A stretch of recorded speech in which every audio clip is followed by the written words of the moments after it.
5월 26일 아침 말씀 시간에 나오신 성도 여러분 환영합니다. 오늘 말씀은 민수기 36장 1절부터 13절까지인데요. 그 중에 1절부터 10절까지만 제가 봉독하겠습니다.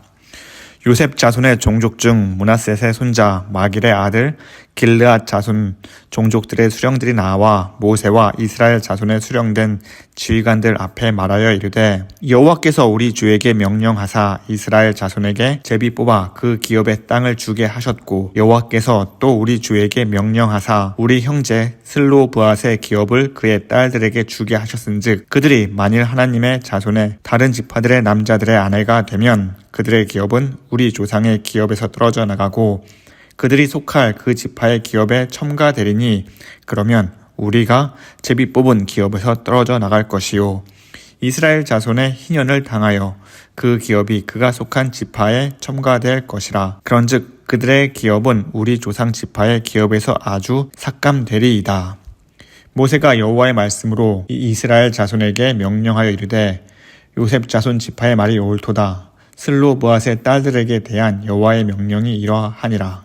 이르시되 슬로브앗의 딸들은 마음대로 시집가려니와 오직 그 조상 지파의 종족에게로만 시집갈지니 그리하면 이스라엘 자손의 기업이 이 지파에서 저 지파로 옮기지 않고 이스라엘 자손이 다 각기 조상 지파의 기업을 지킬 것이니라 하셨나니 이스라엘 자손의 지파 중 그 기업을 이은 딸들은 모두 자기 조상 지파의 종족되는 사람의 아내가 될 것이라. 그리하면 이스라엘 자손이 각기 조상의 기업을 보전하게 되어 그 기업이 이 지파에서 저 지파로 옮기게 하지 아니하고 이스라엘 자손 지파가 각기 자기 기업을 지키리라. 슬로브앗 딸들이 여호와께서 모세에 명령하신 대로 행하니라. 아멘. 책이나 영화의 내용 중 가장 중요한 장면은 마지막 결론일 것입니다. 결말이 뻔하거나 시시하게 끝나는 책을 읽거나 영화를 본다면 아무리 처음부터 중후반까지 내용이 좋다 하더라도 사람들은 그 작품에 대해 좋은 평가를 하지 않을 것입니다. 그래서 작가나 영화 감독은 관객이 예상치 못한 짜릿하고 강렬한 결말을 내기 위해 애를 씁니다. 오늘 우리가 읽은 민수기의 마지막 장인 36장을 읽어보면 다소 생뚱맞은 이야기로 민수기가 끝나는 것을 볼 수 있습니다. 느닷없이 슬로브앗 딸들이 가진 기업 문제인 것이죠. 그럼 당연히 이렇게 생각해 볼 수 있습니다. 아니 대체 슬로브앗 딸들이 누구길래 그리고 그들이 가진 기업 문제가 민수기의 마지막을 장식할 정도로 그렇게 중요한 것인가? 또한 하나님은 도대체 왜 모세를 통해 민수기 마지막을 슬로브앗 딸의 기업으로 마치게 하셨는가? 하는 이 두 가지 의문점을 볼 수 있습니다. 슬로브앗의 딸들, 아니 슬로브앗은 누구인가요? 모릅니다. 성경은 그에 대해 아무런 기록을 남기지 않습니다. 그저 요셉 지파 중 므낫셋의 자손으로만 그를 소개하고 있고요. 5딸의 아버지로 설명하고 있습니다. 그렇다고 그의 딸 역시 이스라엘에서 한 자리 차지하고 있는 그런 딸들이 아닙니다. 성경은 그 딸들에 대해 자세히 소개하지 않는 것으로 보아 그저 평범한 사람들이죠. 그들이 가진 문제 하나가 있습니다. 그것은 이 딸들이 부모에게 받은 기업의 문제죠. 내용은 이렇습니다. 만일 슬로브앗의 딸들이 다른 지파 사람들과 결혼한다면 그들이 가진 기업은 다른 지파에게 넘어가게 될 것입니다. 물론 이 문제는 므낫셋 지파에게 매우 대단히 중요한 일입니다. 제비를 뽑아 얻은 기업이 다른 지파에게 넘어간다면 그들의 영향력은 다른 지파에 비해 약하게 될 것입니다. 그런데요, 반대로 생각해보면 다른 지파에게는 호재일 것입니다. 슬로브앗의 딸과 결혼한다면 그들의 가진 기업을 얻을 수 있기 때문이죠. 어쩌면 슬로브앗의 딸들은 다른 지파에게 최고의 승부감이 될 수도 있습니다. 이런 관점에서 본다면 이 슬로브앗 딸의 기업의 문제는 므낫셋 지파의 문제일 뿐이지 전체적으로 이스라엘의 모든 지파의 문제는 되지 않을 것입니다. 그래서 어쩌면 이렇게 민수기를 이 이야기로 끝내는 것은 적합하지 않을 수도 있습니다.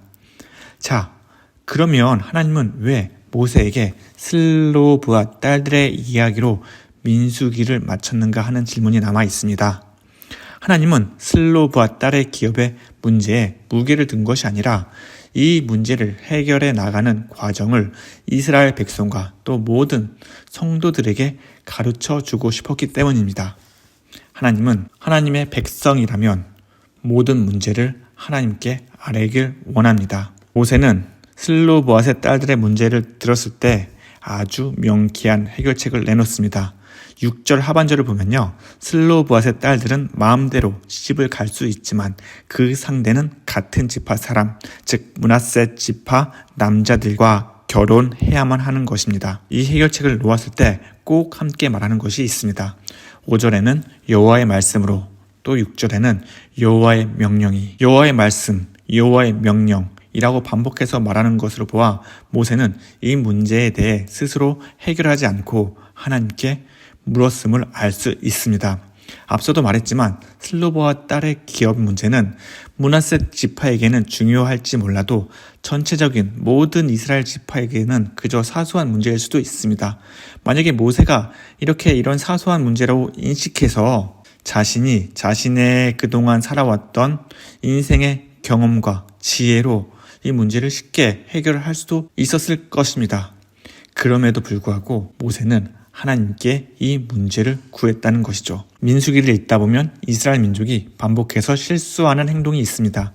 그것은 그들이 어려움을 만났을 때 하나님께 물어보는 것이 아니라 자신들의 방식대로 자신들의 지혜를 가지고 문제를 해결하려고 했던 것이죠.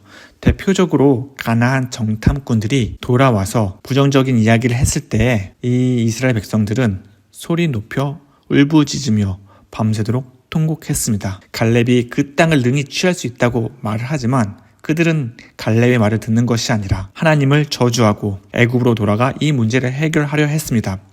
이렇듯 이스라엘 백성들은 매번 어려움을 만날 때마다 하나님을 찾는 것이 아니라 자신의 경험대로 자신이 가진 지혜로 모든 문제를 해결하고자 했던 것이죠. 하나님은 이스라엘 민족에게 그리고 우리에게 모세가 슬로보아 딸들이 가진 그 문제를 하나님께 구했던 것처럼 모든 일을 하나님께 구하라고, 그러면 하나님이 명쾌한 답을 주시겠다고 하는 것을 민수기 마지막 장을 통해 우리에게 말씀하고 계십니다.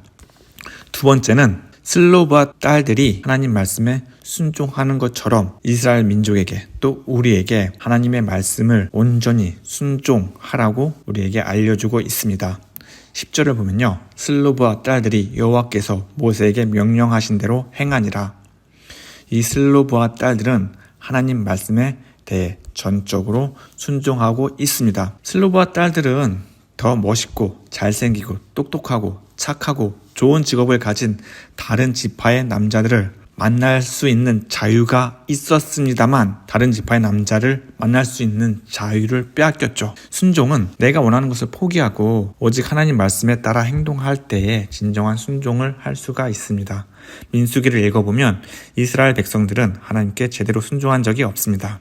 하나님은 수차례 음행하지 말라고 말씀하셨지만 이 백성들은 기회가 되면 정욕에 따라 이방 여인들과 음행했습니다.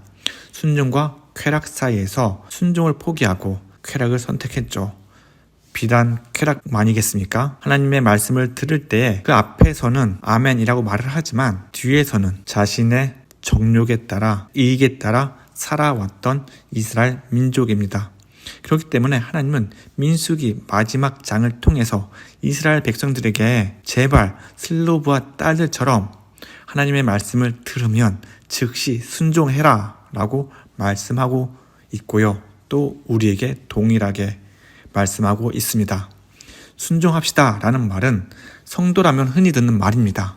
하지만 순종은 쉬운 것이 아닙니다. 특히 말씀에 순종할 때 내가 포기해야 하는 일들이 많아진다면, 더 나아가서 금전적으로 내가 손해를 볼 것 같으면 우리가 진정으로 순수하게 순종할 수가 있을까요?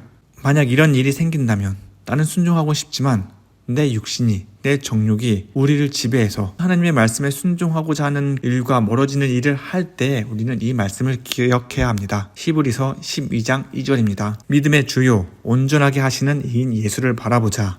그는 그 앞에 있는 기쁨을 위하여 십자가를 참으사 부끄러움을 개의치 아니하시더니 하나님 보좌 우편에 앉으셨느니라.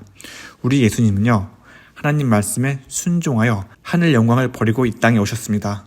나를 살리기 위해 매를 맞으셨고 십자가 위에서 죽기까지 하나님 말씀에 순종하셨습니다. 예수님의 그 순종으로 인해서 우리는요, 죄인이 아닌 의인이 되었고요, 하나님의 백성이 되었습니다. 우리가 예수님이 그 자신의 목숨까지 내어놓는 그 순종을 기억하고 생각할 때에 나의 정욕을 이길 수 있는 힘과 능력이 나오리라 믿습니다.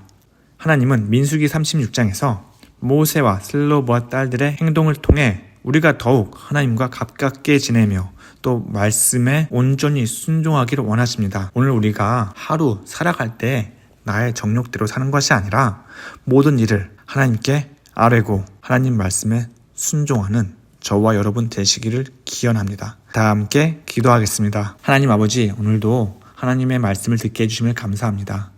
오늘의 삶 속에서 모든 일을 하나님께 구하고 오직 주의 말씀만을 순종하며 살아갈 수 있도록 우리를 인도해 주시옵시고 우리에게 힘과 능력을 주시옵소서. 이 세상에 살다 보면 주의 말씀보다 내가 좋아하는 것들, 세상의 쾌락과 욕망에 마음이 빼앗길 때가 많이 있습니다.